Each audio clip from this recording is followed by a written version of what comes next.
महोदय, आज ये सदन दिल्ली में बिगड़ती कानून व्यवस्था और गृह मंत्री अमित शाह जी के टोटल फेलियर के बारे में चर्चा कर रहा है। ये सिर्फ शब्द नहीं है कि दिल्ली में कानून व्यवस्था बिगड़ी हुई है, ये दिल्ली के लाखों करोड़ों लोगों की जिंदगी से जुड़ा हुआ मसला है। ये सिर्फ मुद्दा नहीं है कि यहाँ विधानसभा में चर्चा हो रही है।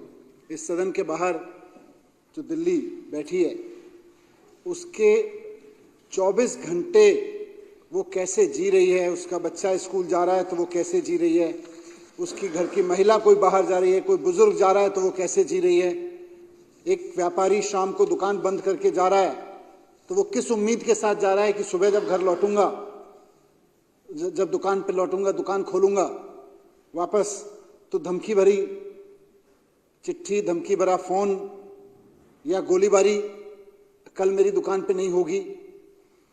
इस सब डर के साए में जी रही दिल्ली की आवाज हम उठा रहे हैं यहाँ पे। ये कोई ऐसा मुद्दा नहीं है कि हमारे यहाँ बीजेपी के बारे में कुछ कह रहे हैं। बीजेपी के बारे में हम नहीं कह रहे, हम तो दिल्ली के लोगों के बारे में कह रहे हैं कि आज अमित शाह जी की वजह से दिल्ली का एक आम नागरिक 24 घंटे डर के साए में जी रहा है। और ये हम तो आम आदमी पार्टी के विधायक लोग हैं, कह सकते हैं जी पॉलिटिकल है, होगा जी पॉलिटिकल। ये NCRB, national crime record bureau, वो तो भारत सरकार की संस्था है।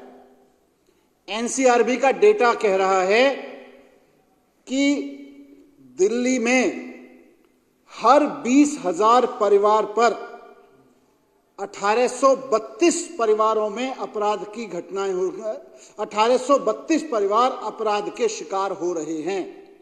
हर 20,000 परिवारों में से 1832 परिवार अपराध के शिकार हो रहे हैं।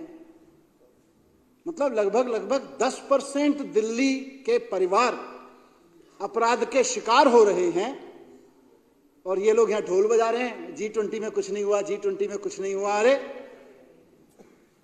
लोग रो रहे हैं, लोग डर रहे हैं और आप ढोल बजा रहे हो G20 में हमने कुछ नहीं होने दिया। अरे अगर तुम इतने ही अच्छे हो तो पूरे हर दिन को G20 का दिन बना दो ना। दिल्ली के लोग भी तो G20 से ज्यादा इंपॉर्टेंट है। अभी साइबर क्राइम का तो जिक्र नहीं आया एनसीआरबी के डेटा में। अगर आप दिल्ली में सामान्य लोगों से भी बात कर लो, किसी गली में, लोग बताएंगे भाई मेरे फोन पे फोन आया, मैसेज आया, मेरा फोन हैक कर लिया, मेरे फोन में 500 नंबर थे, मेरे फोन में 1000 नंबर थे, सबको मैसेज भेज दिया, मैं बड़ी मुसीबत में हूं, 20,000 रुपए ट्रांसफर कर दो, 50,000 रुपए ट्रांसफर कर दो। सरकारी अधिकारियों से लेके प्राइवेट कंपनी में गली में रह रहे आदमी से लेके सबके पास फोन आ रहे हैं और सबके नाम से जा रहे हैं। साइबर क्राइम का ऐसा धंधा बन गई है दिल्ली। और जब 1000 लोगों के पास मैसेज जाता है, किसी को लगता है कि कोई मुसीबत में होगा मेरा, 10, 15, 20,000 रुपए ट्रांसफर कर देता है। भावना जी के साथ हो गया। मेरी एक साथी है, मेरे साथ काम करती है, कल वो मुझे बता रही थी हालत इसलिए नहीं है कि उसके फोन में 10-15 हजार फोन है, पुराने समय से चले आ रहे हैं, सबके पास मैसेज भेज दिया, 50,000 रुपए ट्रांसफर करा दो। अब 10,000 में से कुछ लोगों ने करा भी दिए कि हो सकता है भाई मुसीबत में हो। वो बेचारी गई साइबर सेल, वहां उसको कल ही गई थी, वहां बोला कि अब ऐसा है मंडे आना। अब मंडे भी कोई मिलेगा कि नहीं मिलेगा उसको पता नहीं। तो ये तो हालत कर रखी है इन्होंने दिल्ली वालों की। और ये ढोल बजा रहे हैं जी G20 में हमने कुछ नहीं होने दिया था, G20 में कुछ नहीं होने दिया था। तो ये G20 वाला ढोल रोज दिल्ली की जनता के लिए क्यों नहीं बजाते हो? ये विदेशी मेहमान आए थे, वही तुम्हारे चाचा जी लगते हैं। दिल्ली की जनता कुछ नहीं लगती है, उसके लिए भी तो कुछ करो। ये अच्छी बात है कि विदेशी मेहमान आए और आपने अपराध नहीं होने दिए। इसका मतलब दिल्ली की जनता के ऊपर अपराध आप करवा रहे हो, आप स्वीकार कर रहे हो इस बात को। क्यों हो रहे हैं दिल्ली की जनता के ऊपर अपराध? अगर आप G20 के समय रोक सकते हो तो आज क्यों नहीं रुक रहा? कल क्यों नहीं रुक रहा? कल क्यों नहीं रुकेगा? इसका मतलब आप शामिल हो अपराधों में। इसका मतलब गुंडे पाल रखे हैं आपने। इसका मतलब आप रेप करा रहे हो। तो इसका मतलब ये तो स्वीकृति है कि देखो हमने G20 में नहीं होने दिया था और अब हम रोज करा रहे हैं। इसका मतलब ये भी है। क्यों करा रहे हो भाई? दिल्ली के लोगों से इतनी नफरत, दिल्ली के लोगों से इतनी हेट आपको कि उनको अपराध की राजधानी में रखोगे आप? आप खुद सोचो तो सही, आप क्या बोल रहे हो। अध्यक्ष महोदय, महिलाओं के खिलाफ एनसीआरबी का डेटा है, ये मेरा नहीं है, कोई पॉलिटिकल पार्टी का डेटा नहीं है, इन्हीं की भारत सरकार का डेटा है। महिलाओं के खिलाफ अपराध के 14,158 मामले दर्ज किए गए, जो देश के 19 महानगरों में सबसे ज्यादा हैं। इनमें से 1204 बलात्कार के मामले शामिल हैं, यानी कि प्रतिदिन कम से कम 3 बलात्कार हो रहे हैं दिल्ली में, और ये तो रिपोर्ट हो रहे हैं। और जो मैंने 20,000 परिवारों पे 1832 का डेटा बताया, आप ये भी देख लीजिए कि एनसीआरबी कह रही है कि हर 20,000 परिवारों में से 1832 परिवार किसी ना किसी अपराध का शिकार हो रहे हैं। यही एनसीआरबी बता रही है कि पूरे देश में यह एवरेज 422 का है। पूरे देश में हर 20,000 परिवारों पे 422 अपराध हो रहे हैं, लेकिन दिल्ली में हर 20,000 परिवारों पे 1832 परिवार अपराध का शिकार हो रहे हैं। क्या कर रहे हो भाई? दिल्ली की जनता ने एक ही तो जिम्मेदारी दी है कि पुलिस को ठीक से संभालो, पुलिस को लेके चलो साथ में। केजरीवाल जी को दिल्ली की जनता ने जिम्मेदारी दी, स्कूल ठीक कर दो, करके दिखा दिए, अस्पताल ठीक कर दो, करके दिखा दिए, बिजली 24 घंटे कर दो, करके दिखा दी, बिजली के बिल जीरो कर दो, महंगी नहीं होनी चाहिए बिजली, बिजली फ्री में देके दिखा दी, पब्लिक ट्रांसपोर्ट महंगा नहीं होना चाहिए, पब्लिक ट्रांसपोर्ट फ्री करके दिखा दिया महिलाओं के लिए। आपको एक जिम्मेदारी दी दिल्ली की जनता ने, सब दिल्ली पुलिस से हमें सुरक्षित करके दिखा दो। आप तो कह रहे हो हम तो नहीं करके दिखाएंगे, हम तो केवल G20 में कराएंगे। अब क्या दिल्ली अगले 20 साल बाद G20 का इंतजार करे ठीक सुरक्षित होने के लिए? दिल्ली अब अगले 20 साल का इंतजार नहीं करेगी, दिल्ली आपको ठिकाने लगाएगी, दिल्ली आपको हवा में उड़ाएगी। अध्यक्ष महोदय, बच्चों के खिलाफ अपराध के मामले भी चिंताजनक हैं। 2022 में दिल्ली के बच्चों के खिलाफ 7,400 मामले दर्ज किए गए, 7,400। और चारों तरफ, हर तरफ विजेंद्र गुप्ता जी बैठे हैं। मुझे पूरी उम्मीद है कि जब आप इनको बोलने का मौका देंगे तो वो सिर्फ भारतीय जनता पार्टी के एक नेता की तरह नहीं, रोहिणी विधानसभा के एमएलए के रूप में भी बताएंगे कि उनकी विधानसभा में 2 बम की घटनाएं हुई हैं। क्या किया इन्होंने? जाके गृह मंत्री अमित शाह जी के सामने धरना देना चाहिए था इनको कि आपकी सारी की सारी एजेंसीज फेल हो गई, मेरी विधानसभा में लोग डरे हुए हैं, इनकी विधानसभा में लोग डरे हुए हैं, इस बात को लेके रोहिणी के लोग डरे हुए हैं। मैं दिल्ली का शिक्षा मंत्री रहा हूं, मुझको पता है स्कूलों में बम फट रहे हैं, स्कूलों के किनारे बम फट रहे हैं, रोज स्कूलों में धमकियां आ रही हैं बम की। सर सोच के देखिए, हमारे भी बच्चे हैं, क्या बीतती होगी उन माँ बाप पे जब उनको पता चलता है कि फलाने स्कूल में बम की धमकी आ गई, हार्ट अटैक नहीं हो गया, यही बहुत बड़ी बात है घर में बैठी माँ को या ड्यूटी पे गए हुए पिता को। ये कह रहे हैं पॉलिटिसाइज मत करो, पॉलिटिकल मत बोलो, क्यों नहीं बोले? दिल्ली के एक एक माँ बाप का दुख है कि वो उनका बच्चा जिन स्कूलों में पढ़ने जा रहा है वहां पे खबरें आ रही हैं, बम की धमकियां मिल रही हैं। आज फ्लाइट में बम की धमकी आ जाती है, सारे एयरपोर्ट पे हालत खराब हो जाती है। जिन जिन के लोग फ्लाइट में चल रहे हैं, फ्लाइट में गए हैं किसी फ्लाइट को, उनसे पूछ के देखो क्या हालत बीतती है उनपे। आपके लिए तो खबर होगी वो, लेकिन उनके लिए सोचो ना, जिनके लोग किसी फ्लाइट को पकड़ने एयरपोर्ट पे गए हुए हैं, क्या बीतती होगी उनपे। आप कह रहे हो अपराध तो कोई विषय नहीं है, क्यों विषय नहीं है? उस माँ से पूछो जिसका बच्चा स्कूल गया है, उस भाई बहन से पूछो जिसका, उस पत्नी से पूछो जिसका पति अभी फ्लाइट पकड़ने के लिए गया है। आप बम ब्लास्ट करा रहे हैं दिल्ली में और आपको कह रहे हैं हमें पता ही नहीं है। महीने के अंदर अंदर 2 बम ब्लास्ट हो गए।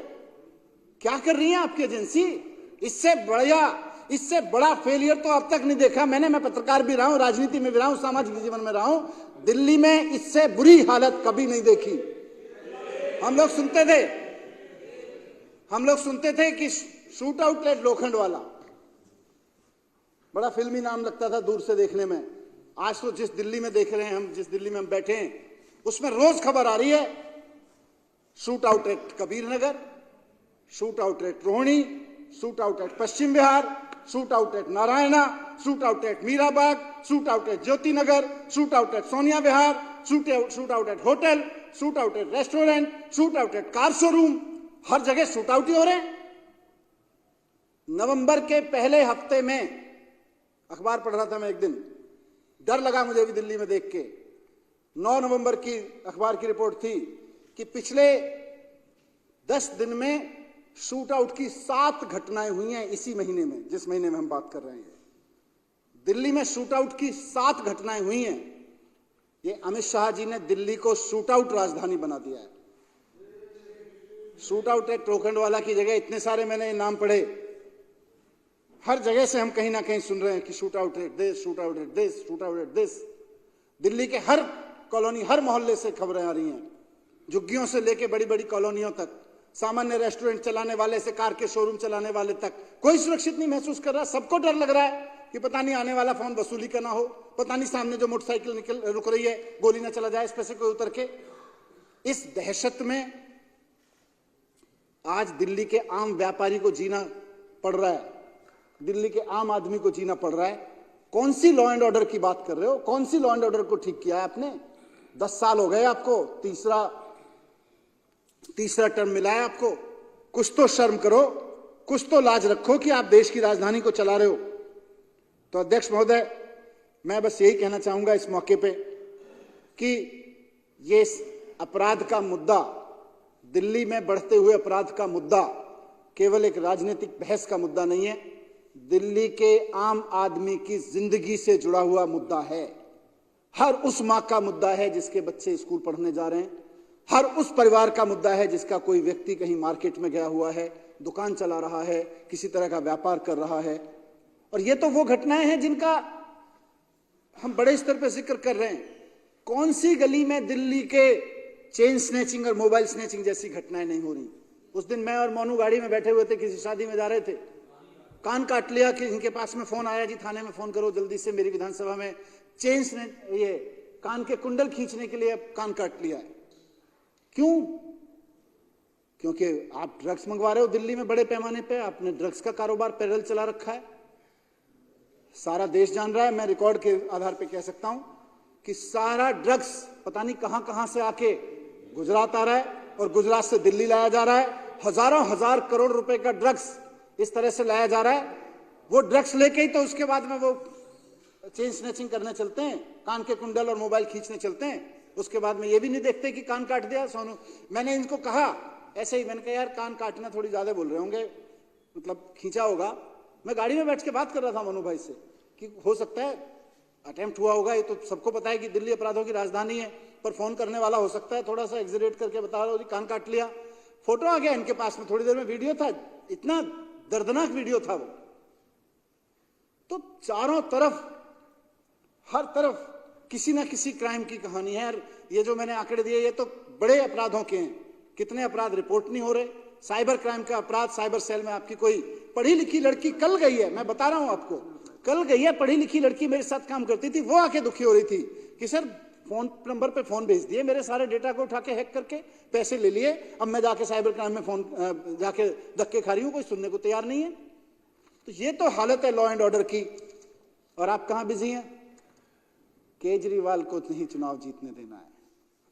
केजरीवाल पे झूठे आरोप लगाते रहना है। सत्येंद्र जैन बाहर ना आ जाए, अमानतुल्लाह खान बाहर ना आ जाए, मनीष सिसोदिया बाहर ना आ जाए, अखिलेश पे जो मामला चला था वो कैसे फ्री ना हो जाए, सोमदत्त से लेके जनरल से लेके यहाँ जितने बैठे हैं सबके ऊपर जो मामले चले हुए हैं वो बाहर ना आ जाए किसी तरह से। आपकी सारी अटेंशन उसी में बिजी है, आपकी सारी फोर्स उसी में बिजी है। जो कुछ आपको आता है आप केवल उस पर खर्च कर रहे हो, जो कुछ आता है उसको थोड़ा सा तो खर्च करो दिल्ली के लोगों के ऊपर, हो सकता है दिल्ली के लोगों का कुछ भला हो जाए। मैं उम्मीद करूंगा अध्यक्ष महोदय कि यहाँ से ये आवाज, ये खाली विधानसभा की आवाज नहीं बल्कि दिल्ली के लोगों की आवाज बन के जाएगी और इस देश के गृह मंत्री इस बात को संज्ञान में लेंगे कि उनकी कोई जिम्मेदारी है। अगर वो नहीं हैंडल कर पाते तो अपने पद से इस्तीफा दे दें, और अगर हैंडल कर पा सकते हैं तो हैंडल करके दिखाएं। दिल्ली के लोग अपेक्षा रख रहे हैं। बहुत बहुत धन्यवाद अध्यक्ष महोदय। श्री वीरेंद्र गुप्ता जी।